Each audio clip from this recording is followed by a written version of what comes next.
First, they took the Patriots dynasty, the greatest dynasty in NFL history. Come on. Cockpit and Tampa Bay. Yeah. Go ahead, man. They took the Jaguars' whole entire line, other than the quarterback, and then they took the best the best wide receivers in the league. That's what you get. Tampa Bay Buccaneers currently. You get the best quarterback ever, right? Yeah. And then at 43 years old, I'm telling everybody right now, do not be surprised when people start putting that pressure on him, how it's going to be. They got all these receivers and all that, but I haven't really heard a lot of good talk about their line. The people who say that, they're not following the number one rule in NFL football. Never, ever. I don't care how close. I don't care how bad the situations are. Don't you ever count Tom Brady out. Because it's going to end up haunting you. Going to end up haunting you. Yeah, he's a beast. He's a beast. But it's not just he's a beast. If you count him out. But but look, I don't give a damn who he is. Excuse my language, but how in the world at 43, if you get and they don't have a good offensive line, is he gonna really be able to do that? Taking a beating at that? His age is one thing, but you don't want to be taking a beating. Period. He's not the fastest guy in the world, and I ain't heard nothing about their line, like zero. Now I need to research a little bit. But last year, their line wasn't that good. So, hey. Tom Brady won a Super Bowl at 41 years old. Yeah, but with a different team. He's not with that same team no more. It's structured around something else. He's with a better team. Okay. You're going to call it a better team. Okay. A better team than 2019. Because all you need to win a Super Bowl is Tom Brady, really. Because he told me that when I saw the 2001 team, when he took them to the Super Bowl. And you're like, why'd y'all pass up on Tom Brady? He got drafted 199th overall. How did you pass up on this? It's just, when you draft someone, what is your going whenever you draft someone? Well, I don't know if you ever seen his tape of his combine. He didn't look really impressive, but not every now and then, rolls come through the concrete.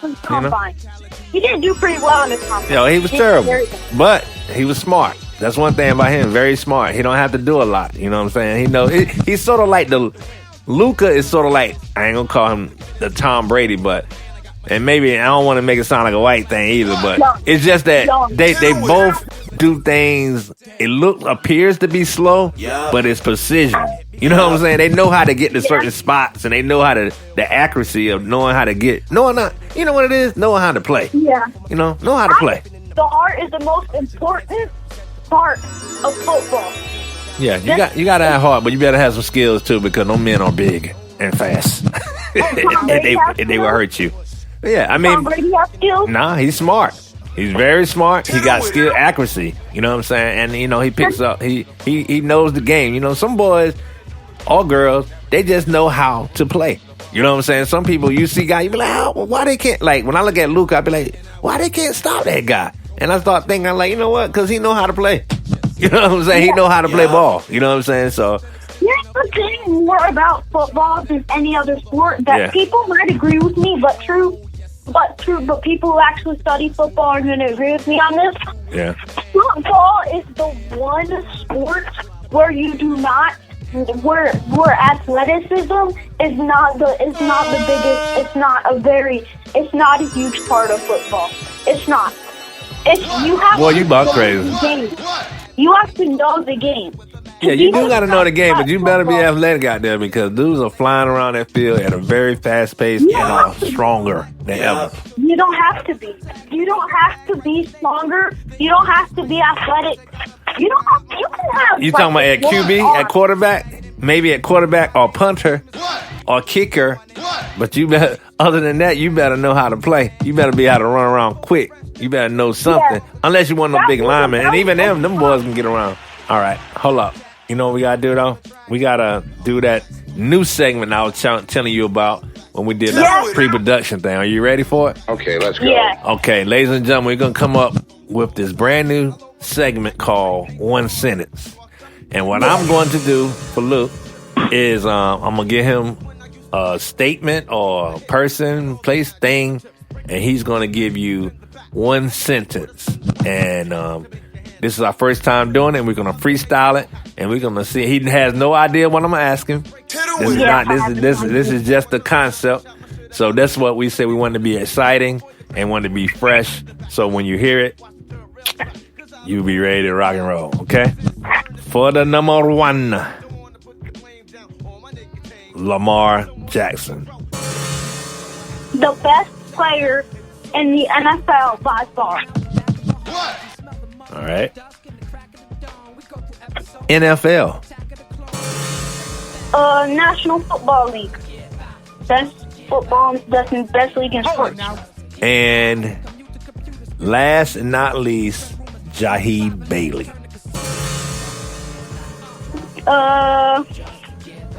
The greatest brother and one of the greatest humans ever. Oh, that's very sweet. That's what's up. Is he gonna look at this? Because is he gonna look at this? Because I don't want to be attacked by him when I get here. Nah, that was dope, though. That was dope, man. So, we are where we are right now. We're finished for the second episode. And like we said, we're going to come back again. Anything you got to shout out, Luke? Shout out Jaheed Bailey. Right. Shout out my dad. Shout out Mom. She's very big. They're both a bit. All those three people are a very big influence on me. Shout out my other mom, Brandy Bailey. Shout out my second dad, Derek Daniel. And shout out Edward. Shout out my stepbrother, my other brother, Edward Wiggins. And also Edward. And then shout out my other sister Jordan. So, and also shout out Dirty and Jamel. I'm sorry. Make sure you go to www.fortnod.com and also go to www.spreaker.com/Keys for the City as of right now. But we're going to guarantee to have his own network. We're going to probably have, you know what? It'll probably come out this week. So get ready for www.spreaker.com/HotHandLuke. That's going to be the new podcast, all right? So that's what's going to be coming up, and we're going to have all the information. We're going to have, we're going to have everything popping, man. Like I said, this is our little pregame right now until we get on the YouTube and start doing live video and bust you up beside the head, you know what I'm saying, with the dope sports, all right, and real life situations. So, on that note, anything else you want to say, man, Luke? I guess that's it, right? What? I said, anything else you got to say? I think that's it, right? Yes, that's it. All right, y'all. So check us out next week, man. Like I said, we're going to try to do this every Wednesday, if possible. And as of right now, for the first 4 shows, and then on the 5th show or the 6th show, we're going to go live video. So, you know what I'm saying? It's going to be pretty popping. So, on that note, we see you later, man. Peace. Okay. Peace. Hold it now. The free.